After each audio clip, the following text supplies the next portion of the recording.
بسم الله الرحمن الرحيم. اللهم صل وسلم وبارك على سيدنا محمد وعلى اله وصحبه اجمعين. ازيكم حبايبي، عاملين ايه؟ ان شاء الله النهارده هنعمل القراص الفلاحي. اول حاجه انا كان عندي كيلو لبس، كيلو ونص لبن حليب، دفيتهم حاجه بسيطه كده على البوتاجاز. وبعدين جبت عليهم 300 جرام سمنه برضو فككتها على البوتاجاز لغايه ما بقت سايحه. نزلت بيها على الحليب. حطيت ربع، يعني نص معلقة صغيرة كده ملح.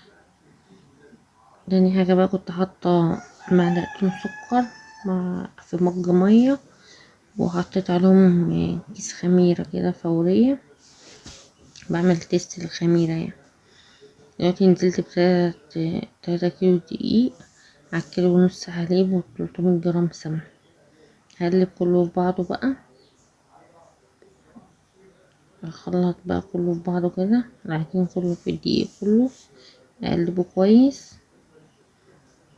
اول ما يتقلب بقى كويس كده، وبعدين هبنسل عليه بالخميرة.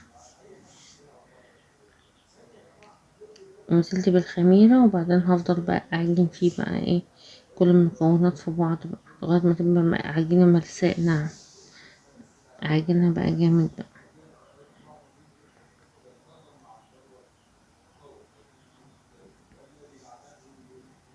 دي بقى يا حبيبي بدايل بقى انتي، دي قرص تعمليها بديلة العيش الفين، تنفعك بقى في المدارس. تحشيها بقى اي حاجة. حطيت كيس بودر برضو على قلب الدقيق. تحشيها بقى سندوتشات للمدارس للعيال، تحشيها بقى لانشون، تحشيها بقى جبن، تحشيها اللي انتي عايزة، حلاوة، اي حاجة. وتفضل طرية، تعبيها بقى تحطيها في الفريزر. تطلعي مثلا قرصتين 3 4 حسب ما تستعملي، تسيبيها في الهوا كده مثلا، تلاقيها بقى كأنك لسه مطلعها من الفرن. تحط في الفريزر على قد الاستعمال. لما تحكم بقى العجينة وتبقى ملسقة معايا، اسيبها تخمر بقى نص ساعة بالظبط كده، تلاقيها خمرت. اول ما تخمر ابتدي بقى اروح جايه مقطعاها كورات صغيره على قد الخميرة. قطعتها كرات صغيرة وبعدين هخبزها بقى على ايدي.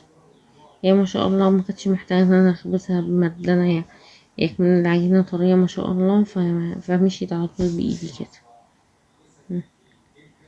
اسيبها بقى بعد ما اعجنها، بعد ما اخبزها، هروح جاية سايباها برضو ترفع شوية كده. دي بصي ما شاء الله، دي خمرت خالص بقى، والخميرة بصي ما شاء الله مفتحة. بصي ما شاء الله الخميرة جميل. هقطصها بقى واروح جاية قاعدة خبزة واغرزها. ادي التقريصة،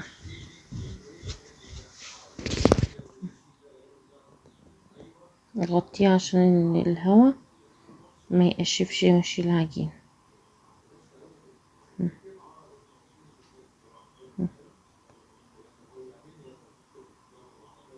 خلصت كل الكمية، اخبزها كلها على بقى، واحطها بقى على قماشة واغطيها واسيبها مثلا ربع ساعة. اسخن الفرن بقى، احميه، هي بتحتاج نار عالية عشان تقب. هسخن الفرن جامد على نار عالية واروح جاي حاطاه. انا خلصت كل الكميه، خبزتها خلصت كل الكميه، اروح جايه مغطياها برضه عشان الهوا، واسيبها ربع ساعه ولا حاجه. احمل الفرن جامد، اسخنه جامد، واروح جايه مدخلها النار عاليه. ان شاء الله طلعت كلها قبابه وجميل. لا ما شاء الله. آه، جميل. ممكن انا بنحبها اكتر من العيش الفينو، وهي مغذيه فيها لبن وكل حاجه.